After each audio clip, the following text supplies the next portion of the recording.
What's up everyone and welcome back to the channel. I apologize for the long gap since my last video. However, I have been very busy with military things, aka sometimes when you gotta jump, you gotta really jump. And so I've been a little booked and busy. However, I'm doing fine. Everything is okay. And I am pushing through one day at a time, but really things are totally fine. But let's focus. So we are jumping back in on our ongoing series of military movie reviews. And today, as you can tell from the title, we do have a twofer. I had to make this a twofer. I didn't have to make it a twofer, but it felt more satisfying for the viewer most likely to just put it in one video. Because if I do one Mulan video, y'all are gonna be like, but what about the other one? You should probably compare, or which one are you talking about? Or which one's better? I mean, we all know which one is better. But still, it seemed like an unfinished conversation if both were not brought together. So I did my homework. I really sat down for probably 4 hours, probably over 4 hours, watching both films back to back with maybe a 10-minute break to use a restroom and grab some water. But as you can tell, let's get into it. I will be reviewing Mulan from 1998 and Mulan from, I think it's, let's check the notes, 2020. Let's talk about what things were relevant to me as someone who's active in the military, what choices were made, what little things can we tease out that may have little lessons that are practical to download into our noggins. And that's what we'll be doing in this video. But some of the basics that I skipped. My name is Michael Inman. I'm an active duty military member. I upload videos about my Air Force journey, but also I review military movies and I share those thoughts with you as a weekly way to say hello, to keep our conversation going. I hope you're okay. I see you. I hope you all are okay. Okay? So let's get started. Mulan, 1998. So this is the animated movie, Signal Fire System. So in the animated film, I'm presuming, or I'm assuming that you have all seen the animated Mulan. It would be very odd to me if you're interested in the military, yet you never take the time to watch one of the most fundamental animated military related films. It's so iconic. So if you have not seen the 1998 animated Mulan, you should just watch that, and I hope you come back, because that's crazy to not watch. It's so good, and it's so culturally relevant. Like any basic training program, there will be Mulan references, but we'll get to that. So the first note I wrote was Signal Fire System. So that's something that, of course, goes back a long time, and of course can still be applied today, depending upon the situation or country or province you're in. But it's a way to quickly, in expansive territories, indicate that something is problematic happening. Something problematic is happening in your neck of the woods. You can quickly, just by lighting a fire, be like, hey, we got something over here, so keep alert over there. Next, active reserve and conscription. So early in the movie of Mulan, I didn't give you a description, but fine, we'll do that quickly since I'm talking about two different films. I'm not going to get too much into the slight changes they made storyline between the two films, but generally Mulan is about a conscription that starts happening in China, and that means instead of just having your army that already exists or your military that already exists, your active personnel and or your reserve component, meaning people who can be activated if you need more people, sometimes countries will draft people into the military, and that can be called conscription. And so the story of Mulan is that all of the families or tribes of China need to put forth a male that can fight in the, Chinese military, even if that is an older gentleman. So it needs to be a male, and every family must provide at least one male. Well, Mulan's family, which in the first movie I think is called the Fa family, there is only one male in that family currently, and it is the patriarch, and he is already injured. So the daughter, who is of a younger, more agile age, let's say somewhere I don't know, somewhere between 17 and 24, right? She goes in the place of her father by pretty much wearing male drag. And the story follows her journey into combat, eventually being discovered that she's a woman and still saving the current dynasty in the Mulan movie. So that's the story in both films, both the animated film and the live action film.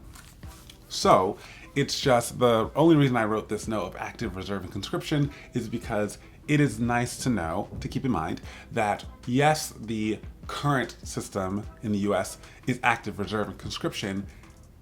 Most countries, if not all countries, and of course including the United States, does have a draft system or a conscription, option available if the situation called for it. Next I wrote, what a wild choice. Good on you, Mulan. Because she did it a bit of fraud. But the intentions were good. Hey, at least we can say the intentions were good. So I said, good on you saving your father's life. The Huns are invading China from the north. So just in regards to drawing a map in your head, to make it extremely simple, you can imagine China as just a rectangle.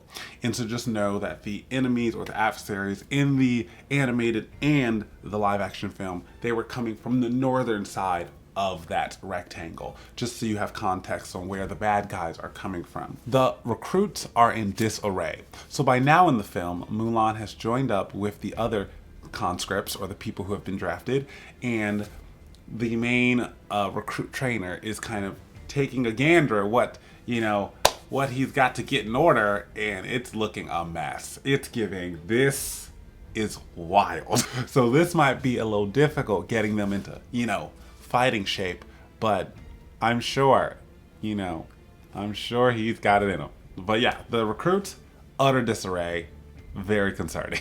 Let's get down to business. That song, still to this day, and it's clearly been 27 years, or at least 26 years and some months since this film came out, that song still inspires so much joy and reverie in basic training environments. It is not uncommon to hear "Let's Get Down to Business" when you're doing PT, when you're cleaning your dormitories. It's just a thing. Next, let's talk about the situation of administrative separations in training environments. That is entirely real. So at one point, Mulan is told to just go home because prior to her, her first hero moment in the film where she proves she is highly capable, and of course the story changes where she becomes the lead recruit. She becomes almost the most talented, most hardworking recruit. Prior to that, she's really lagging behind. And so administrative separations are entirely real. So if you're thinking about joining the military, know that that could happen to you. Breathe. You're fine if it does. Try to make it not be you, but you'll be fine if it does happen. Don't worry. You just create a plan B and you execute it appropriately. But yeah, if the military, figures out through a lack of effort, a lack of capability, or a lack of moral compass that you are not good for the military while in a basic training environment, they will just say, let's just wash our hands of each other, go home. Yeah, but I signed a contract, so do I get in trouble for being separated? No, I'm saying generally, you could be, but generally, since you're not really done with basic training yet, and they're like, we don't even think this is a great fit, let's just both walk away from each other. Next, I wrote that Sun Tzu would be proud, because later in the movie, Mulan pretty much causes an avalanche. So there's a battle going on with the Hun, in which the Hun seem to be, they seem to have a lot larger numbers. And so it's not looking good for, the 5th Battalion, or aka the battalion Mulan and her fellow recruits have been sent to join to combat the Huns. And so she, at one point, aims almost like a firecracker, or let's say a rocket launcher, at that time, the equivalent, sure, at the top of a mountain, and that causes an avalanche. And so I'm referencing Sun Tzu because most people who have looked into war strategies and or the history of war have been encouraged to read Art of War by Sun Tzu. And so in that book, it speaks of leveraging your environment to create an advantage against your adversary. And so I think Sun Tzu would have been very proud because that's exactly what Mulan did. She said, you know what, I'm going to use that we are on a mountain, even though we are outnumbered. I can cause an avalanche to actually hit them since they're on that side. They're on the mountain side. So I can cause snow to pretty much decrease or like decimate the advantage they had via numbers, because that snow is going to take out or pretty much lead those numbers to be null and void, because now most of them are under snow. Are you tracking? Are you following the logic? Next, I wrote, bad guys hiding in a dragon was smart. Just know near the end of the film, the way the bad guys, aka the Huns, invade the Imperial Palace is that they hide in a dragon during a festival, and so it looks like they're just joining a parade, but really they're breaking through security lines, and that was just a little bit of deception. Good job. However, I do also think that the Imperial Castle or Imperial Palace would have had a lot more security, so it was a little it was not very realistic, them being able to get in that easily. But for the sake of the movie, we'll look the other way. Finally, in regards to the animated film, the last note I wrote was that the Mission Impossible slide down the curved roof was so cool. Or no, I think she like used, the typical string on, like have a shirt or a string or something, or have a shirt, hold it on each hand, but you're like going down a wire, a very long wire, and you're just like rolling in quick, and then you let go, and then you roll, and you catch yourself, and now you're back on the ground instead of being very high up. It's a way to get down quickly. It looked great, it was cool. It gave action movie hero, and I was for it. Now that we've discussed the takeaways from the first Mulan movie, aka 1998, which, as you would expect, as already stated, it is the better film. However, here's my hot take, everyone. I don't care if you don't agree. I mean, I do care if you disagree, but I really care if you disagree more if you let me know in the comment section below. However, let us unpack the new Mulan movie, which I still enjoyed. That's my hot take. People, they love to hate on the new Mulan movie. That is wild. They are so upset. They are just like, this is so bad. Okay, I will say, the taking away of the songs was one of the most childhood crushing things I've ever experienced. Okay, that's hyperbole. That's a very hyperbolic statement, meaning exaggerated. But the songs gave the Mulan movie, the animated Mulan movie, so much magic and so much staying power in our memories. So to make the choice to remove the songs is just, that hurt a lot of people, because they were like, is it Mulan if you don't have these memorable songs? These songs that were so crazy memorable. Is it even Mulan? A lot of people said it's not even Mulan, so don't call it Mulan and get this out of my face. That's how people probably felt. But if you remove the dislike of that choice that, of course, Disney made, the actual storytelling and acting in the film, I felt was fine. Absolutely fine. I felt like I was not upset that I gave it 2 hours of my life. Well, maybe a little under, maybe a little more, right? No, it was still a pretty solid story. It's pretty solid telling of a narrative with some good action here and there, some good acting. Everyone was just being very dramatic. But here we go.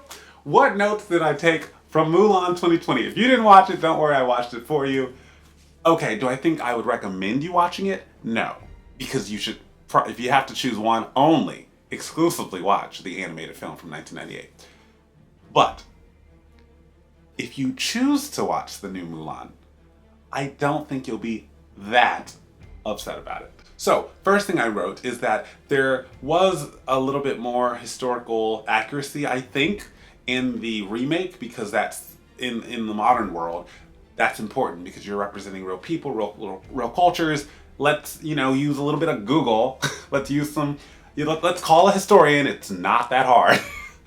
Let's try to be a little bit more accurate, because we have even easier access to said resources. So, turns out the Huns are the Rorans. So they were a nomadic tribe, and so in this film, the term Rorans is explicitly stated, so it's giving us a little bit of a history lesson, right? Next, there were 12 tribes working together to donate personnel and people from their families to go to battle and to go to support the Chinese military to, again, protect the border of China. So it was just, there was a little bit more specificity in this second film. So now we know there were 12 tribes that were, again, pooling the males from their family to give additional personnel to the army.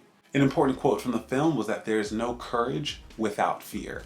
And so that just is a take on the idea and definition of courage, saying if something doesn't scare you, it does not take courage to face. But this film was saying to stand in the face of your fear and still choose to do the right thing or do the thing that you know is called upon you, that is when courage is shown. Next, let's talk about some of the action in this live action film.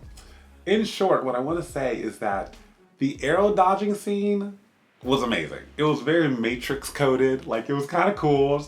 She's dodging arrows left and right. She's hopping from horses. She's bending back on horses. She's hanging off of horses. There's a lot of horse action. There's a lot of arrow dodging action. And I thought it was shot in a very cool manner. I was like, you know what? This is cool. Next thing I wrote was very similar to the animated film. Again, it's a live action what?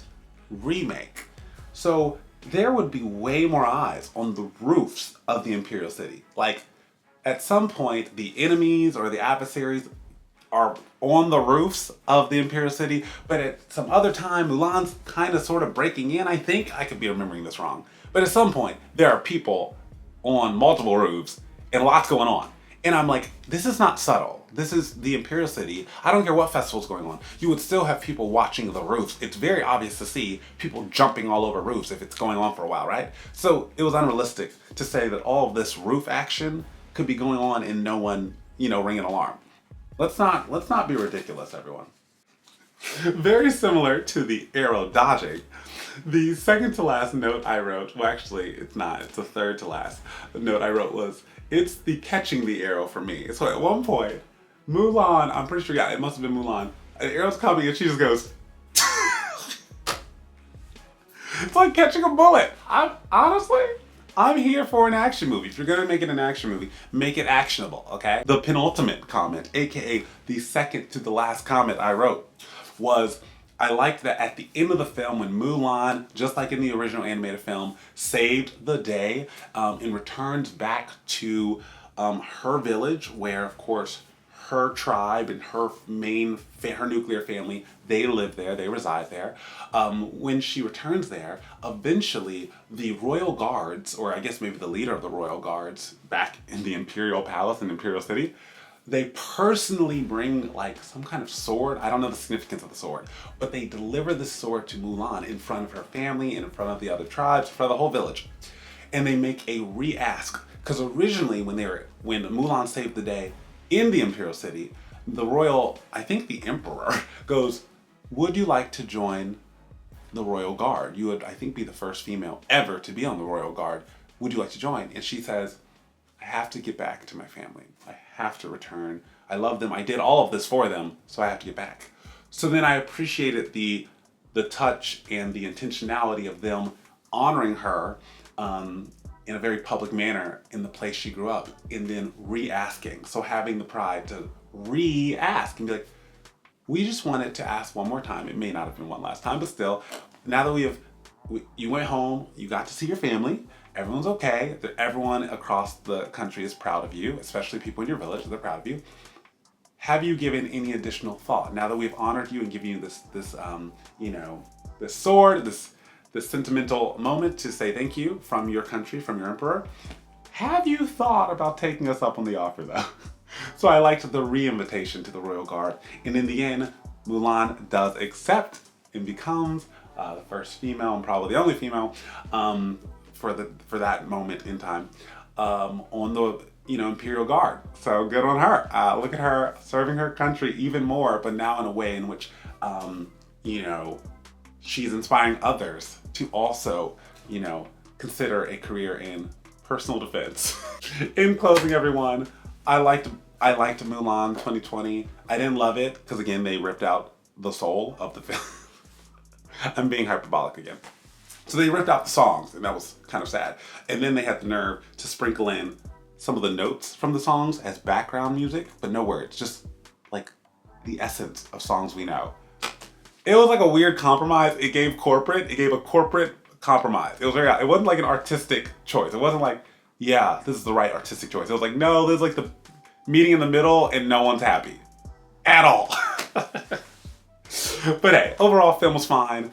But if you only can pick one, definitely watch the animated Mulan film. Especially before you go to boot camp, regardless of the US branch, right? You must watch the animated 1998 Mulan before you go. Because you're going to boot camp and a third of the film is focused on boot camp. And the songs, as you play them in your head, while you're tired, while you're stressed out, they will help you be less sad and mad when you're, pushing through. If you enjoyed the video, make sure to hit the like button. Make sure to hit subscribe if you want to see more videos like this. I hope you and yours have a great rest of your day. I will be speaking to you shortly. And until then, bye.